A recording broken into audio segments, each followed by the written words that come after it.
Hey, what's up? The DLC and the accompanying free update hit storefronts on March 12th, 2026, and it's a fairly dense package of new toys, systems, and a mountain of bug fixes. First off, the obvious headline: there are 3 brand new missions included with the Boiling Point package. No Good Deed, All Gods Burn, and A New America. And while the cosmetics are gated behind the DLC purchase, the update makes the new weapons and many of the gameplay improvements available to everyone in the base game. That means if you don't pick up the DLC, you can still mess around with the new guns and test the attachment systems in multiplayer player lobbies hosted by someone who owns the pack. We need to talk about weapons because that's what a lot of you are going to jump straight to. The update adds 3 named weapons: the RTWC 6.5 battle rifle, the G18C, which has a full auto capability in this implementation, and the S2111 pistol. And it also introduces the 9-bang less lethal grenade, that concussive and flash option that's perfect for forcing CQB suspects to stop and reevaluate their life choices. Some of these items and attachments are usable by everyone, even if they don't own the DLC, so the player base will see these in multiplayer pretty quickly. One of the more technical but fun changes is the multi-rail attachment system plus variable magnification optics. In practice, this means you're no longer forced to choose between a laser or a flashlight on some platforms. You can mount multiple accessories to the same weapon more reliably. And you can slap on optics that switch between magnification settings like 1x to 4x on the fly. That opens up some tasty loadout flexibility for people who like to run mixed roles or who switch between close quarters and mid-range engagements mid-mission. The update's patch notes make a point of saying these attachment improvements are part of the free base update, which should keep the meta interesting.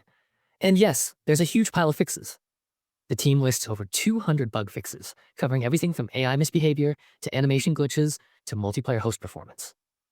If you've been frustrated by SWAT AI just collapsing in a hallway or suspects stepping out of CS gas clouds like it's a pleasant breeze, many of those edge cases were explicitly targeted in this update. VOIP got reliability improvements, host performance in crowded lobbies got a tune-up, and core interactions like arresting, disarming, and compliance checks received numerous corrections.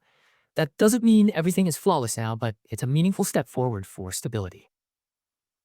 Mission design-wise, the DLC wants to push a different tone: darker, more explosive, and a little messier than some earlier packs.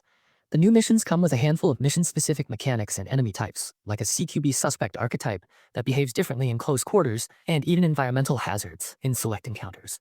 So level and asset fixes were also applied across a long laundry list of existing maps. So if you've been hitting texture gaps, unbreakable glass, or AI getting wedged in weird spots, several of those should be improved or outright resolved. Cosmetics are fairly extensive for people who do buy the DLC. New headgear, tactical vests, jeans, boots, gloves, and tattoos are included, and some of the cosmetics are unlocked by completing mission milestones. It's the kind of content that doesn't change gameplay, but gives you something to chase once you've cleared the missions a couple of times. And the store pages make it clear which of those items are DLC locked versus which are free. For multiplayer and QOL fans, Quickplay and loadout handling got quality of life love. You can alter loadouts during Quickplay flow, hosts can adjust difficulty and spawn points post-mission in certain screens, and there are UI tweaks for magnified optics and replay viewing. Plus, various platform-specific fixes landed for consoles and the Epic Game Store builds, so crossplay and lobby stability have been attended to in this release cycle. It's a mixed bag of polish and functionality improvements that really add up in practice. I don't want to sugarcoat it. Despite the huge list of fixes, there are still known issues listed by the devs. Things like VoIP hiccups after load screens, certain audio problems on specific maps, and a handful of mission-specific performance hotspots. The patch is a big improvement overall, but if you're playing on a lower-end rig or on a console with linked accounts, keep an eye on the dev notes and community threads for any platform-specific quirks.